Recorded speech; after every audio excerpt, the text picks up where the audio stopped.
નમસ્કાર શિક્ષક મિત્રો, રાજ્ય તથા રાષ્ટ્રીય સિદ્ધિ સર્વેક્ષણોથી આપણે સૌ માહિતગાર છીએ। આપ સૌ જાણો છો કે NAS 2021માં આપણે બધાએ ખૂબ જ મહેનત કરેલી અને એ જ રીતે આપણને સારા પરિણામો પણ મળ્યા છે। હવે જ્યારે NAS 2024ના પડઘમ વાગી રહ્યા છે ત્યારે NAS 2021માં જે જિલ્લાઓએ સારા પરિણામો મેળવ્યા છે તેવા જિલ્લાઓ પૈકી વડોદરા જિલ્લાના શિક્ષકો પાસેથી આપણે જાણીએ કે વડોદરા જિલ્લાએ NAS 2021 માટે કેવી તૈયારી કરી હતી।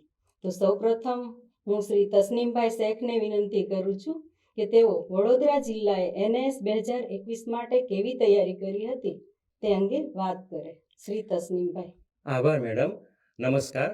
અમે શિક્ષણ કાર્યની સાથે સાથે વિદ્યાર્થીઓને વધારાનો મહાવરા માટે વિવિધ સંદર્ભ સાહિત્યનો ઉપયોગ કર્યા હતા, જેમ કે નિષ્ઠા તાલીમ મોડ્યુલમાં પૂછાતા પ્રશ્નો, સ્વાધ્યાય પોથીમાં આવતા પ્રશ્નો અને GCRT દ્વારા પ્રકાશિત થતું જીવન શિક્ષણ અંકનો ઓગસ્ટ 2017નો અંક અને જૂન 2020નો PISA પ્રશ્ન વિશેષાંકનો ઉપયોગ કર્યો હતો। આ ઉપરાંત ડાયટ સંતરામપુર દ્વારા પ્રકાશિત માસિક મૈત્રીનો NAS વૈવિધ્ય પ્રશ્ન વિશેષાંકનો ઉપયોગ પણ કર્યો હતો। આ અંકમાં આવતા વિવિધ પ્રશ્નોનો અમે બાળકોને મહાવરો કરાવ્યો હતો। આ ઉપરાંત વિવિધ પરીક્ષાઓ જેમ કે NMMS પરીક્ષા, પ્રાથમિક માધ્યમિક શિષ્યવૃત્તિ પરીક્ષા, GASના સર્વેના જૂના પ્રશ્નપત્રો અને NASના અગાઉના પૂછાયેલા પ્રશ્નપત્રોનો અમે આ મહાવરા માટે ઉપયોગ કર્યો હતો। વિશેષમાં GCRT દ્વારા ચાલતી પ્રવૃત્તિ એક કદમ આગળમાં આવતા પ્રશ્નોનો મહાવરો અમે બાળકોને પુષ્કળ પ્રમાણમાં કરાવતા હતા। આ ઉપરાંત શિક્ષણ કાર્ય દરમિયાન અમારા શિક્ષક મિત્રો તેમના સ્વપ્રયત્ન બળે HOT પ્રકારના પ્રશ્નોનું નિર્માણ કરતા હતા અને બાળકોને સાથે સતત તેમનો મહાવરો કરાવતા હતા।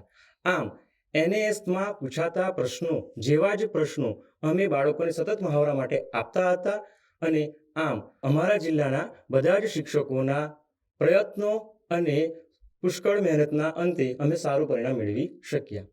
આભાર તસલીમભાઈ। તસલીમભાઈએ આપણને જણાવ્યું કે વડોદરા જિલ્લાના શિક્ષકોએ કઈ રીતે NAS 2021ની ખૂબ સરસ તૈયારી બાળકોને કરાવેલ હતી। તેમણે જે ખાસ ભાર મૂક્યો તે હતો પ્રશ્ન રચના, પ્રશ્નોનો મહાવરો અને ખાસ કરીને તેમણે જે સંદર્ભોનો ઉપયોગ કર્યો હતો તે આપણને સૌને આ બાબત NAS 2024ની તૈયારીમાં ખૂબ જ મદદરૂપ નીવડશે।